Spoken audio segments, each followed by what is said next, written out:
Director ICR, IHR, Bengaluru, and Lydia, Secretary General Science Europe. And I request Zainab, Alice, Pedro, Dr. Anuradha Agarwal, Geetavani Rayasan. I request Zainab, Alice, Pedro, and Dr. Anuradha Agarwal, Dr. Geetavani Rayasan. And rapporteurs of this session would be David, Eleni, and Dr. Pratibha.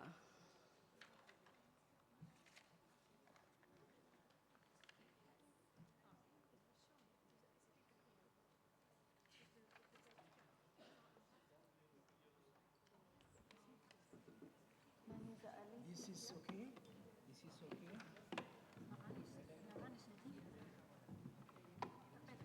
I request Devika ma'am also to come, kindly come over on the stage.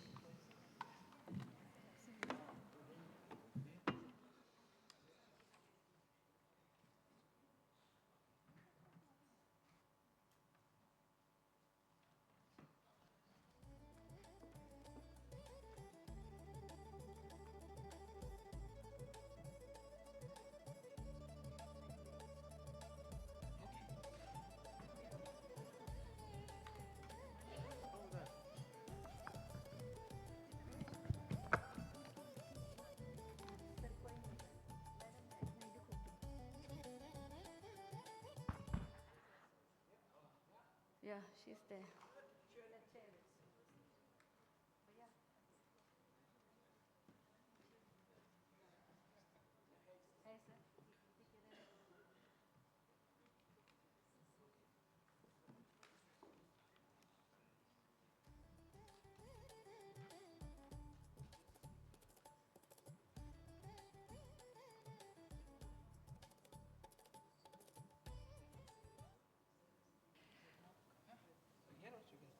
Hello again, ladies and gentlemen, colleagues, friends.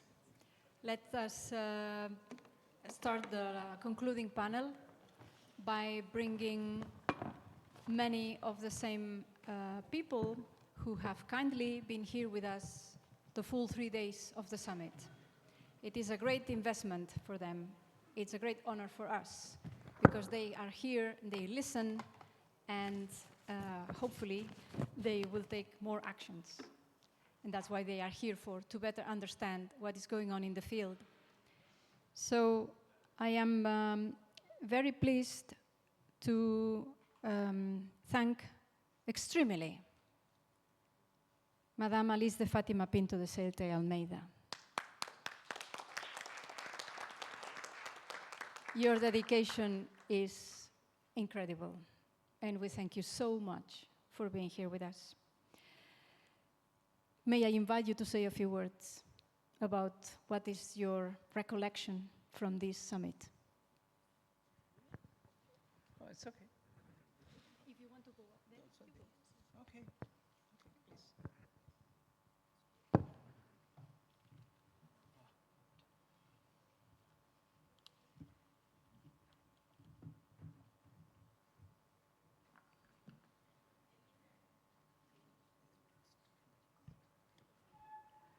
Good afternoon,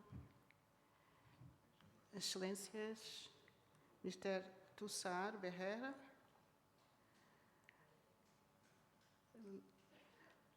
Zainab Varu, Anurad Agrawal, Lídia, Sridhar, distintos oradores desta plenária, estimados participantes, minhas senhoras e meus senhores.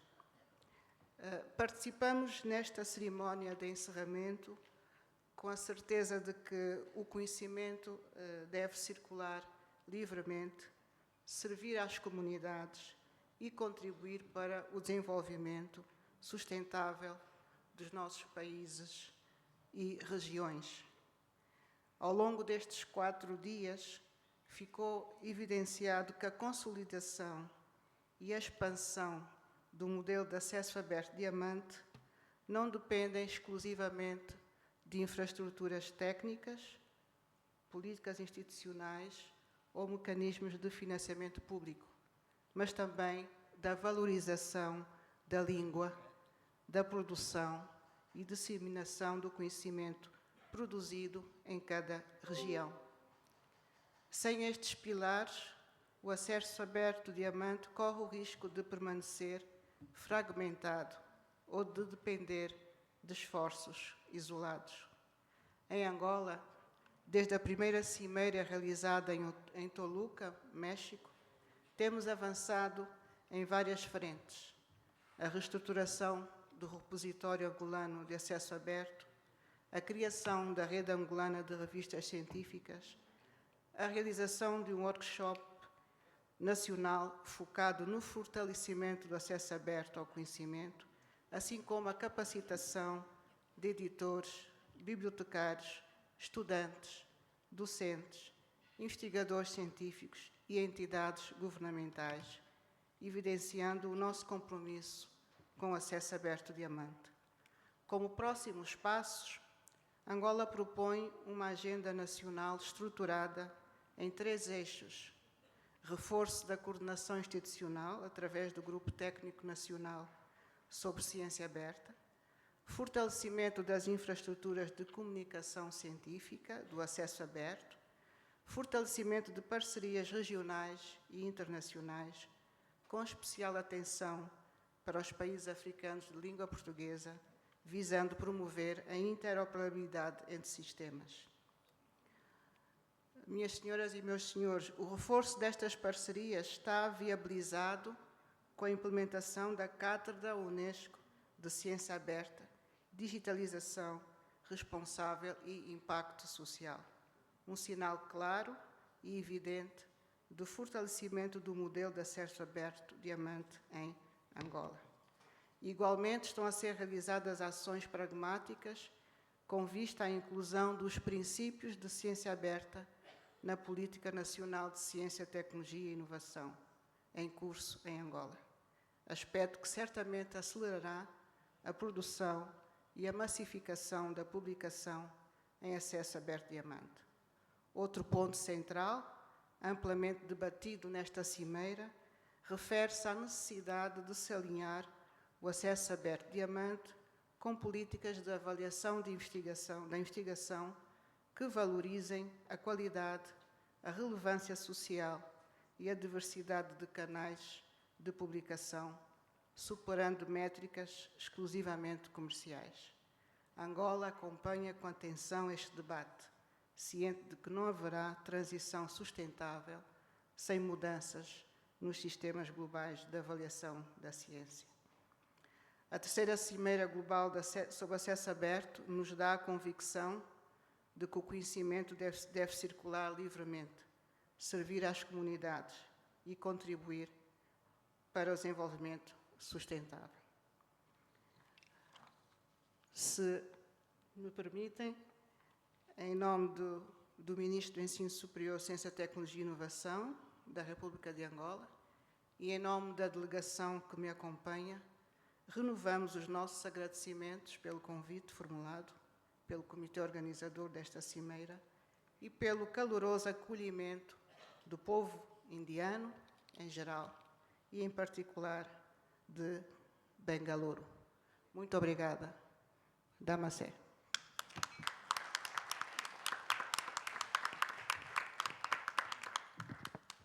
Thank you very much indeed, Madame de Fatima Pinto. Now, we are also very honored that Zeynep Baroglu, Senior Program Specialist at the Section of Universal Access to Information and Digital Inclusion, Communication and Information Sector at UNESCO, has been with us for these entire 3 days as well. We know how much that takes from you, and we thank you so much for your dedication and your support to this summit. Thank you very much. May we invite you to say a few words.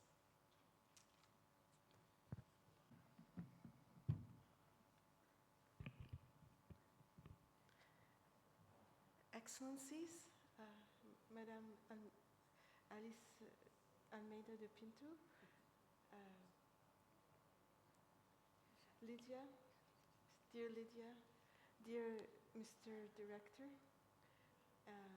I'm sorry, I don't have everybody's name, but I've seen you. I feel like we're friends from spending so much time together, my dear co-panelists. I'm very honored to be here with you and with all of you today.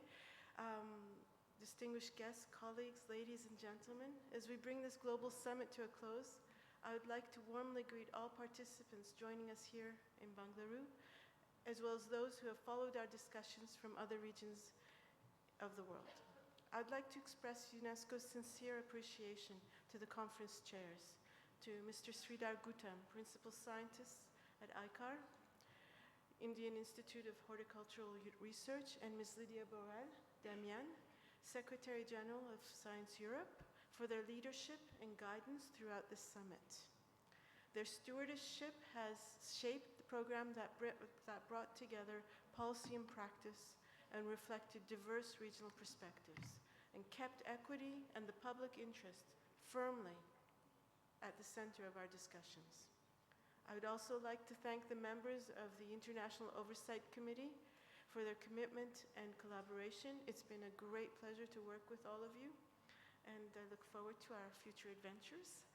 And the quality of dialogue over these days reflects the care taken to ensure balance between regions, disciplines, and perspectives. I'd like to thank allow me to extend special thanks to our hosts.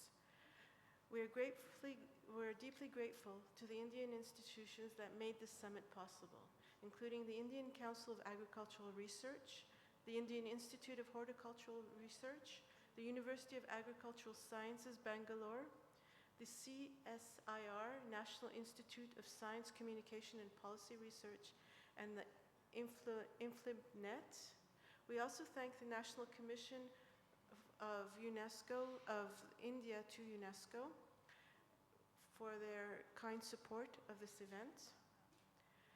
Over the last days, we have explored how Diamond Access can provide a sustainable and equitable foundation for scholarly communications. Through policy dialogues, thematic and technical sessions, exchanges between regions and disciplines, we have discussed the infrastructure, standards, and governance needed to strengthen Diamond Open Access. We've highlighted the importance of equity and multilingualism, responsible research assessment, and the vital role of early career researchers. These discussions have come together in a shared commitment, articulated through the Bengaluru roadmap, to carry this work forward beyond this summit. As we look ahead, it's important to situate these discussions within UNESCO's mandate and the wider international commitments that guide our collaborative action. Access to knowledge is not merely a technical or institutional issue. It's a matter of rights. Article 19 of the Universal Declaration of Human Rights affirms the right of each and every one of us here today, and everyone, to seek, receive, and impart information and ideas, regardless of frontiers. Now, this was written over 70 years ago, and they were not thinking about you and I at that moment. But it speaks to the relevance of these words in today's world, where knowledge is the key to survival.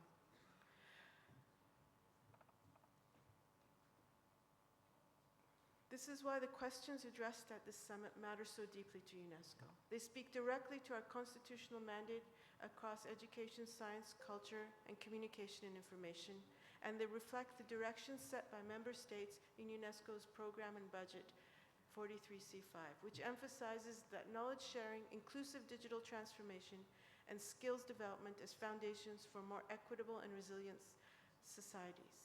As some of you may know, we have a new Director General at UNESCO since November, and our new Director General, Mr. Khalid El-Anani, has stated that his priority will be UNESCO for the people. This vision reminds us that international cooperation must ultimately serve individuals and societies, and digital transformation must strengthen participation, trust, and inclusion. And that is exactly what we are working on over the last week. In this context, UNESCO advances open solutions as a practical way to connect principles with implementation, open access, open data, open educational resources, free and open source software for interconnected knowledge ecosystems which are supported by open licensing, interoperable standards, and the governance in public interest, function as digital public goods that societies can rely on over time. It's about resilience and sustainability. At its heart, the work discussed at this summit is about the kind of societies we want to build and we want to leave for our children. When knowledge is accessible, reliable, and governed in the public interest, it strengthens learning, supports evidence-informed policy making, and enables innovation that responds to real social and environmental needs. It empowers researchers and educators, supports journalism and public debate, and benefits students, practitioners, and the general public, particularly where access has been limited. UNESCO remains fully committed in this direction. In close partnership with its member states and stakeholders, we will continue to foster dialogue, share knowledge and experiences, support the conditions that allow open and inclusive knowledge ecosystems to thrive while respecting national priorities, academic freedom, and the autonomy of scholarly actors. The discussions at this summit point not to a single solution, but a shared direction of travel. What we have seen here in Bengaluru is not only agreement on principles, but a genuine spirit of cooperation, creativity, and collective responsibility.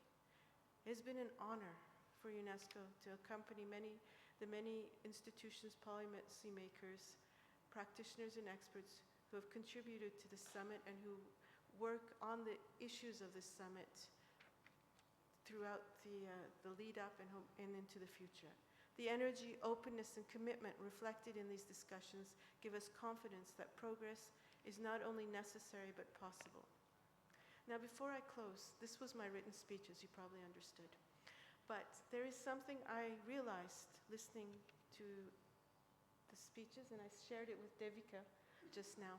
We're here at the kind invitation of the Ministry of Agriculture and the Horticultural Society of India. And we were talking about why this is important, and we had a colleague from FAO who had to leave earlier. The mission of our colleagues, our hosts, is related to agriculture. We are honored to be in India, where there are 1 billion people. And this mission is vital for survival. And the sharing of knowledge in order to make sure that it works properly for the good of the society and the work that we're talking about is what makes everything we're doing over the last week absolutely vital. It is very concrete. And we are very honored to have this, to be hosted by our hosts and to be able to be part of this discussion and work with our hosts. So this is off script, but it hit me while we were sitting here how important everything we talked about is just in everyday life. So thank you very much. I'm very humbled by this experience. And with the spirit, I'd like to thank you once again for your engagement, and I wish you a safe journey home, and we look forward to working with everybody with whatever we can do at UNESCO within our mandate to support your work. And I thank you very much. Thank you. Thank you very much for your dedication and your proposals. Let's now hear Maranda Kos. You may have met him, surely, while he was here, but unfortunately he had to leave yesterday. But before he left, he recorded a message.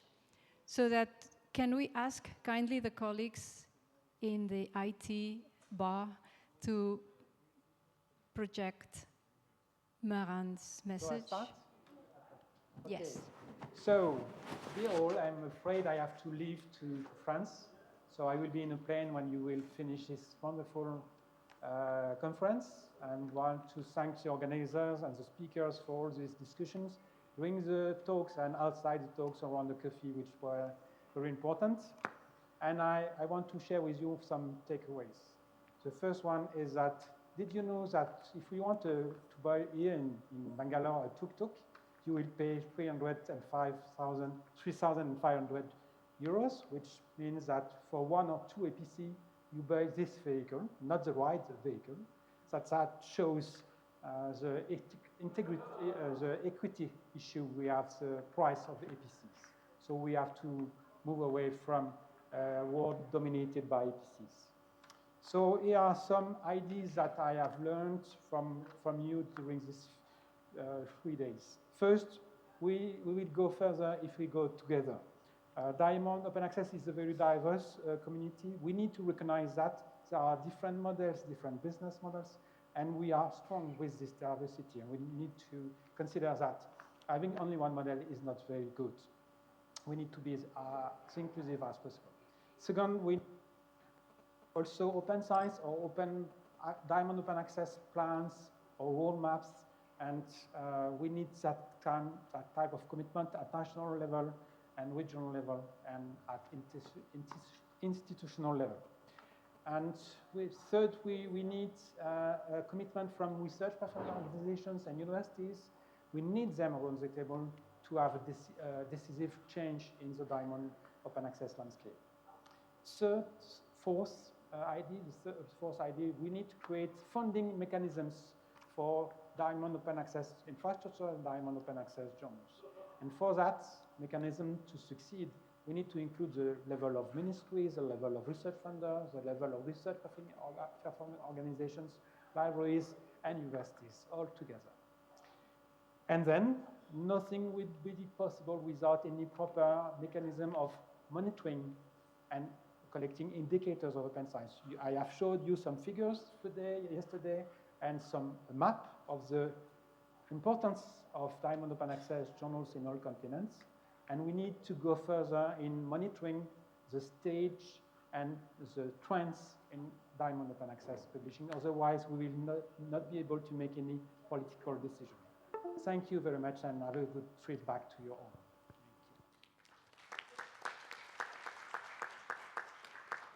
Thank you, and Zoe, please thank Maran on our behalf for having that very nice gesture to record the message before going. Pedro, hello. You came here as a newcomer, and you go here as an expert. It's been an absolute pleasure to have you here. May I invite you to say a few words? Yes, a few, just a few.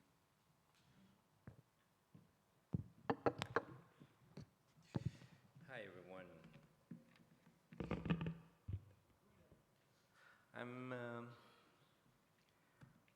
I'm going to read in English this time because everyone's a little tired. Everyone wants to rest. No more Spanish for today. Thank you all for your patience in reaching the closing of this fantastic summit, where I had an opportunity to learn about the diverse diamond publishing ecosystem from different regions of the planet, listen very interesting presentations, engage with the critical ideas and proposals, and discover tools and services that can help us strengthen diamond open access in our different countries. I am sure that this has been a truly inspiring experience for all of us. Respected authorities and colleagues, Lydia Borrell, Secretary General of Science Europe, in behalf of the government of Mexico and our Undersecretary of Science and Humanities, Dr. Violeta Vázquez Rojas Maldonado, it was a huge honor to participate in this summit, and our sincere gratitude to the committee for organizing it and give us the opportunity to be here. Now I will briefly share some journal reflections that I take from the summit, and that thing that may guide our next steps moving forward to strengthen the Diamond Open Access. First, the technical capacities and infrastructure. The summit identifies common colleagues for strengthening Diamond Open Access on even adoption of publishing standards, difficulties with open licensing, and limited technical skills in many editorial teams. Participants, many of you emphasize the need for public interoperable and sustainable infrastructure.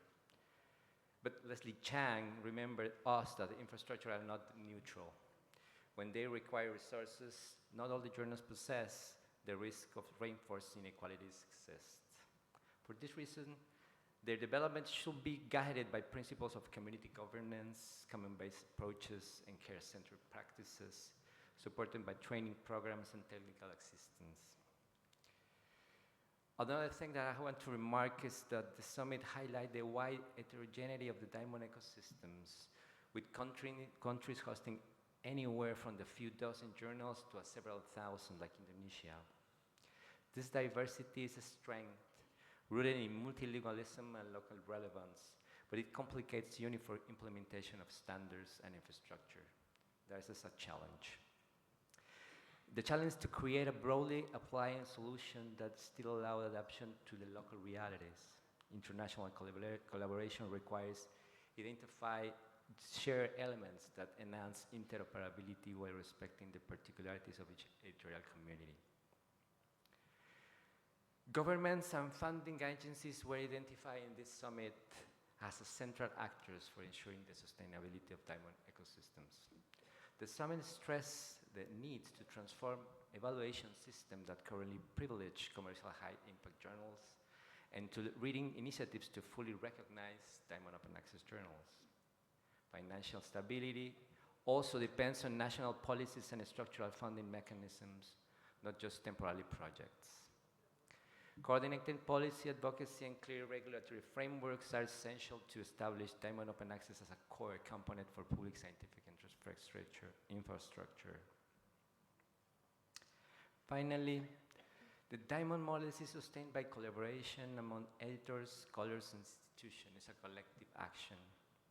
This experience, your comments, all the presentations of the colleagues and the chats in the cafe underscore the importance of supporting editorial communities is implementing technical and policy improvement and fostering infrastructures built through collective effort.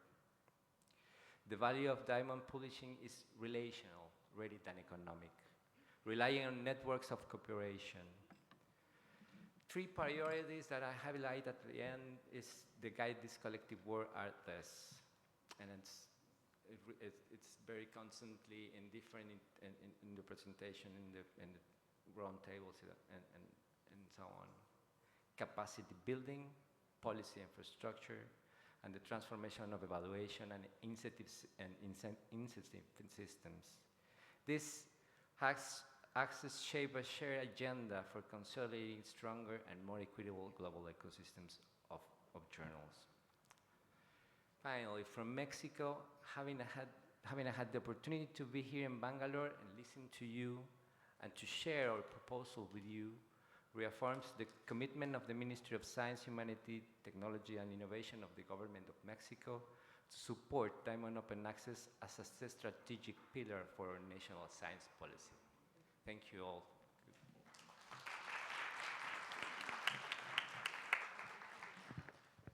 Thank you, Pedro. Thank you very much for your words. Now, I think Arianna, I think she's online. Can we check if Arianna is online?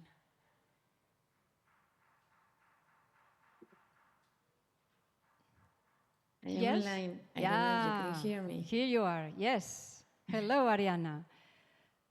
Arianna, thank you for following us online. Despite the distance, it almost felt that you were with us, especially on that day that you were with us speaking at 3 a.m., 4 a.m., 5 a.m. in your morning. So thank you very much for doing that for us. May we invite you to say a few words, Arianna, even if you have not been here. I hope that you captured the gist of our discussions. Of course, Lydia, thank you so much. Thank you so much to everybody. And as Pedro, I choose to speak in English because I wasn't sure that I can speak in Spanish. But yes, I'm very, very happy to have the opportunity to participate, at least from a distance. As I said from my very first talk, I deeply regret not being with you in person today.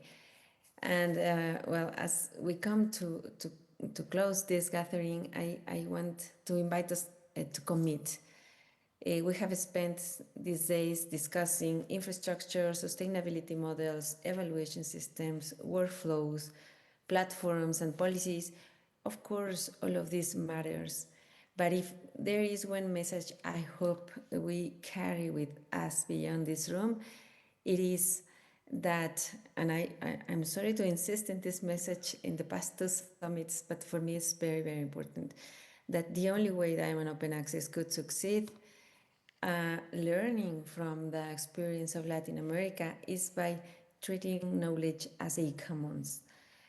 And this is a political decision. People are I really applauding. celebrate- People are applauding when you and- said that. Sorry. People sorry, are Lydia. applauding what you said, that the only way to progress is with the knowledge commons. Just so you know. They liked it very much.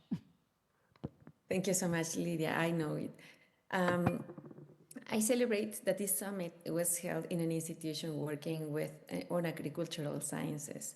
Agriculture teaches us something essential about the commons.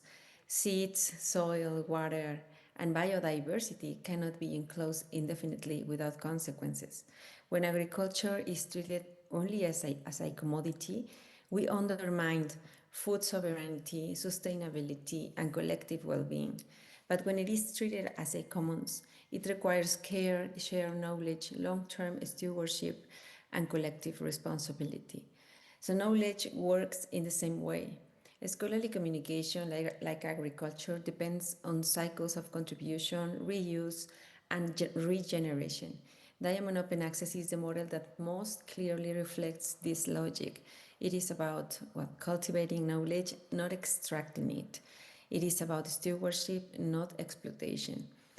So Diamond Open Access is not a technical or economic decision. This distinction is fundamental because when we frame Diamond Open Access as merely a technical or operational choice, we make it optional. When we recognize it is a political decision, we acknowledge that it reflects our values, our priorities, and the kind of scholarly ecosystem we actively choose to sustain or to abandon. So Diamond Open Access exists because thousands of journals, editors, reviewers, librarians, technologists, and institutions, very often in the Global South, have already made a radical commitment to refuse the commercialization of scholarly communication and to organize knowledge production as a shared collective good. A commons does not exist by accident. A commons is not free of cost.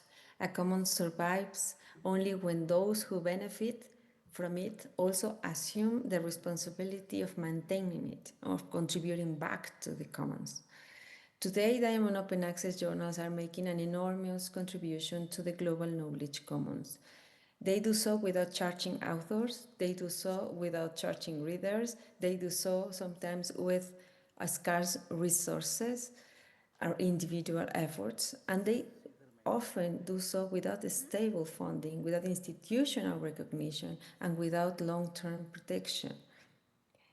These Diamond Open Access journals absorb financial costs, infrastructural fragility, they absorb unpaid and labor.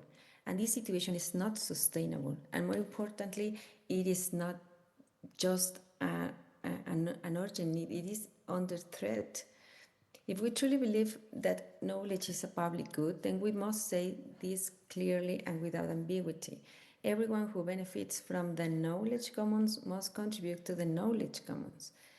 And this contribution must take concrete forms. It means contributing with journals to the commons rather than outsourcing publishing entirely to commercial actors. It means contributing public funding to Diamond Open Access through direct, long-term, non-competitive grants. It means contributing in infrastructures that are community governed and non-profit. And it means contributing with, and perhaps this is the most important, with political legitimacy to models that prioritize access, equity, and bibliodiversity over profit. So supporting Diamond Open Access cannot remain on an act of goodwill.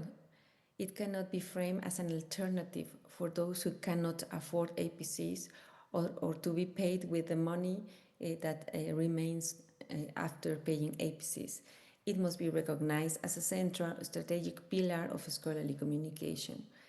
Diamond Open Access requires funding, stable funding, predictable funding, funding that respects editorial autonomy and does not impose commercial logics through the back door.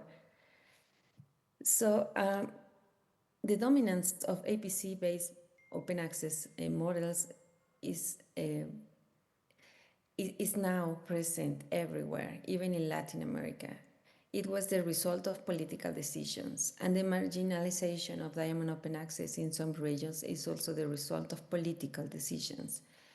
So that means the solution is again political. Diamond Open Access must be recognized as a shared global responsibility, not as a regional exception or as a regional success, not as a temporary solution, not as a charitable gesture. It is already functioning, high-quality, community-driven model that aligns with the principles of science and with knowledge sovereignty. So when institutions publish and support journals as part of the commons, they do not lose prestige, they gain legitimacy. When funders support Diamond Open Access, they are not subsidizing inefficiency, they are not investing in something that is alternative. When researchers choose to publish, review, and edit in Diamond Open Access journals, they are not lowering standards, they are defending them. We are part of the resistance. So before I close, I want to express my sincere thanks. Thank you to the organizers of the summit for convening this space and for sustaining a conversation that is not always easy, but is absolutely necessary. Thank you to the hosting institution for its commitment. I won't name anyone because I will forget someone, but I would like to thank everyone for this commitment and for welcoming this community. And a very special thank you to the local team, the people working behind the scenes. I know what it is, often invisible, whose labor makes this event possible. Thank you to all of you that are taking care of the speakers, of the logistics, of the transmission, of everything. Thank you so much. And I also want to insist and just to take this message that Diamond Open Access needs us, needs everybody, because it is under urgent threat. So thank you so much for taking the time to participate in this conference. Thank you so much for the support of the governments that are present in this room, particularly the representative of Mexico. Thank you so much for the support, Pedro and everyone. And I will stop here. Thank you so much. Thank you very much, Ariana, for your wise words. Thank you so much. May I now to give the word to Devika. Good afternoon. I'm very, very sure that all of us are tired. The music was, sudden switch of music was an indication for after party, so we wait for that. Yeah. So the respected members on the dais and all the dear delegates, it's been a pleasure to be here all these days and be part of such active discussions full of energy, full of interest in something called Diamond Open Access, which has no money in it. So money excites people, but for us, this community, it is the absence of money that excites us here. So the absence of exchange of money that excites us here. So this is certainly a shift in thinking that we should really bring about. So this summit has been so unique in so many ways. I did physically, I was present at Toluca. Yes, physically I went there, but one accident happened anyway. So here we brought together, thanks to Lydia and Sridhar, through their very, very focused way that they worked over several months now. The kind of people that gathered here included practitioners, researchers, library professionals, policymakers, government representatives, the whole entire range that contributes to the fabric of Diamond Open Access. So congratulations on that. And we heard so many new perspectives here again. And the main message maybe that I am taking back at least is that knowledge drives everything. It's not only money, it's not only the physical natural resources that people think about, but it is knowledge that will drive progress towards sustainable futures. Friends, none of us in this room disagree with the objectives of Diamond Open Access. We all agree upon it, and it's sort of a given right now. So now the next step is what it takes to make it a reality. How do we really realize this between now and Bali maybe, or if that is very this thing. What is it that we try to achieve on ground with the takeaways of this particular summit? The roadmap, I again congratulate all the IOC members for coming up with the practical proposals that are there within, and stressing upon what should really be a community-driven effort towards Diamond Open Access. That phrase I would like to stress upon, that it should be community-driven, community-owned, community-used, and community-reproduced. So in the entire cycle of publication, in my entire talks for about 25 years now, I have always pointed out what are the outliers in the publication cycle. There's again an elephant in the room. There's an outlier that we don't need, that the publication world doesn't need, the knowledge world doesn't need. So we have to work towards us being sustainable within the cycle of publication, and we are empowered to do this. We don't need the so-called help. So the main takeaways, of course, are to establish fostering policies, the technical bridges that are required, infrastructures that are truly, truly interoperable without any barriers, and also to work building capacities that will really make this a reality. More than anything, share experience and expertise to realize knowledge products as truly public goods. Thank you very much. May I invite Anuradha Agrawal, please?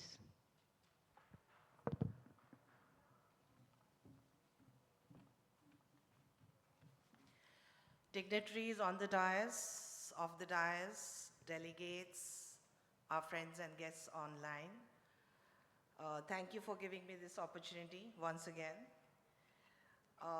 Much has been said about Diamond Open Access, so I will not be repeating that.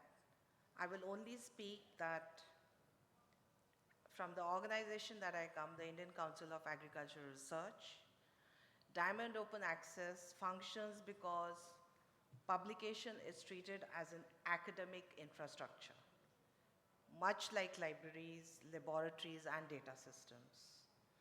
Our journals are supported institutionally, governed by academic editors, and aligned with the public mandate of agricultural research, the importance of which was already mentioned earlier by Zeynep.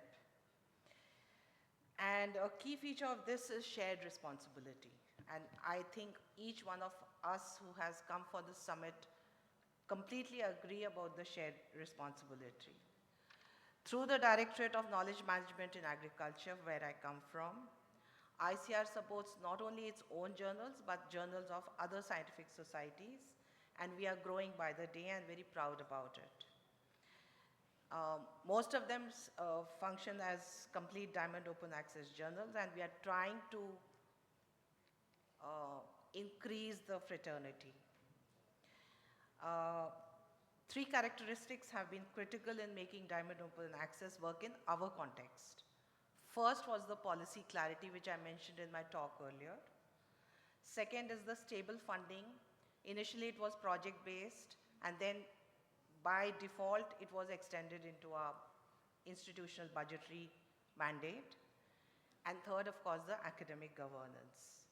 We have editorial independence, and we ensure quality, and that is why we get the recognition from FAO and others as we do.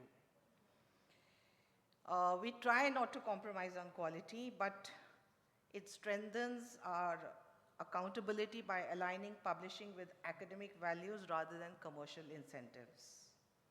For a global scaling of Diamond Open Access, we need to reallocate our resources, share our resources, and the most important take-home message I am taking from this summit is to expand our collaborations.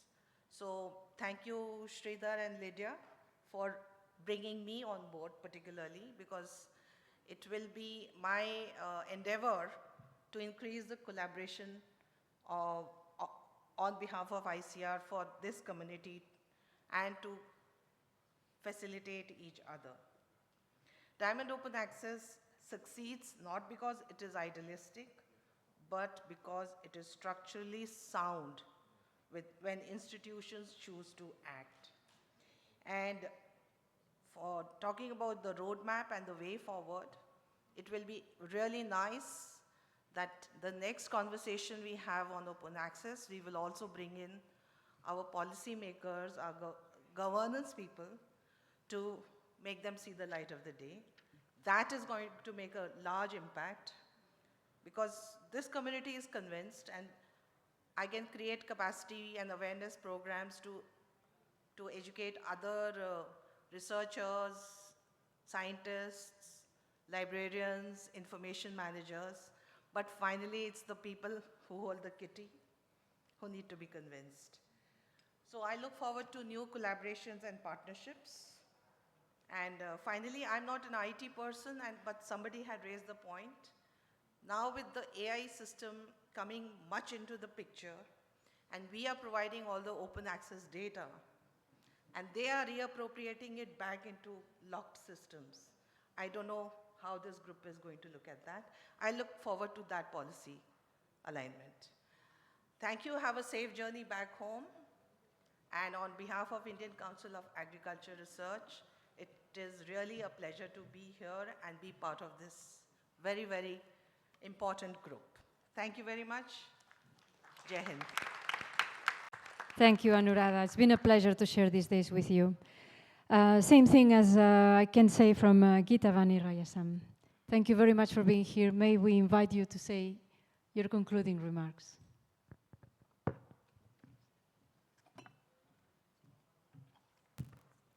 So good evening, and I think these are really the concluding remarks because I'm the last speaker, I think, on this panel discussion. And firstly, my sincere thanks to Dr. Behra, the ICR team, and Lydia and Sridhar, I think, who really put a great show together, and all the people who have been supporting them behind the scenes. I just cannot imagine the amount of hard work that would have gone on to make it a successful event. So when I got the first mail from Sridhar talking about this, I didn't have any hesitation in accepting to come to this event. Because at CSIR and at NISPER, we've been doing this for many years, although perhaps none of us took part in the other summits, but we were already walking the talk, if I may say so. So for us, it was just, I spent the whole day today. So in the morning, I was a little apprehensive, but now I see the solidarity. I think when you hear so many voices across the countries and the problems are same, so you feel that you're not alone. You're not facing these challenges on your own. But there's a community out there, and so many people are doing because there's something right, and it's a right way to do. The right way to do is always hard. And I think, but looking at the support of each and every one and all the speakers, that gives us more strength to go forward. That's one main learning for me, that you really need to push it forward. There's dialogue and, diamond access. And India has been always a country which believed in Vasudhaiva Kutumbakam, like one earth, one family, and the G20. India has always been a very open country in terms of democratization of science, access to knowledge. India has always treated it as a common good, be it from the times of Nalanda University, where all over the world people would come to learn in the university in India. It was always known for a country of knowledge. So I think for us it comes naturally, the willingness to share and the diamond access. We've always believed in that. And my colleague talked about the traditional knowledge digital library. Again, India was one of the first movers to recognize the need for recognizing traditional knowledge. And I'm happy to see that even in the Bengaluru roadmap, you talk about traditional knowledge, and India has already been working. And we ourselves at NISPER are doing something called as the scientifically validated traditional knowledge. We are building a repository, and we are doing it in multiple languages, including 5 foreign languages. So this is a resource which we would like to share across the different countries. So having said that, I think today's session, what really struck me was the early career researchers, because I think they are an important part of dialogue. Whatever we talk, ultimately it is they whose lives are affected, their careers are affected. So I think we really need to take their concerns. And somebody said they're frustrated. I hear your frustration, and we are also frustrated. But I think that will help us to move forward. So we really need to respect what the early career researchers are going, because they have a long way to go forward. And having said that, I think my question, which I asked in the morning, how do we promote the open access journals? Because we need to compete with the other journals. We may say we are doing a great job, but how do you make this an option for the early career researcher that they look forward to publishing it? I didn't hear much about it. Maybe I was missing the last 2 days, but I think this is something which we really need to address and say, do we come up with a ranking, assessment, our own assessment of the journals? And why not an award when you have a global summit like this, somebody who's doing a best practice or some recognition for the people who are doing diamond access, and some best papers which have been published in open access journals, and what is its impact? Unless you come with data, I think people are not going to be convinced. I think these are some of the things which we need to ponder as a community. And I heard a lot about research assessment and researchers' assessment, because it's ultimately the people who are behind, the scientists who are contributing. And I think this is an area of quite a bit of importance. And I know it's going to be hard, but at least at India, we'll work. And I think I have very admirable colleagues in Devika and from ICAR. I think we will try our best to work with our policymakers in India to see how can we incorporate this in the research assessment framework. And as I said, assessment of open source frameworks, the standards, these are areas. And our institute, apart from science communication and research journals, we are also policy researchers. So we would be happy to contribute to the global understanding of how open source frameworks and assessment, and that's an area which we can commit that, we would be happy to contribute to the understanding of these systems. And I think, again, thank you all for a wonderful day. I had a great day today, and I really thank the organizers again, and thank you.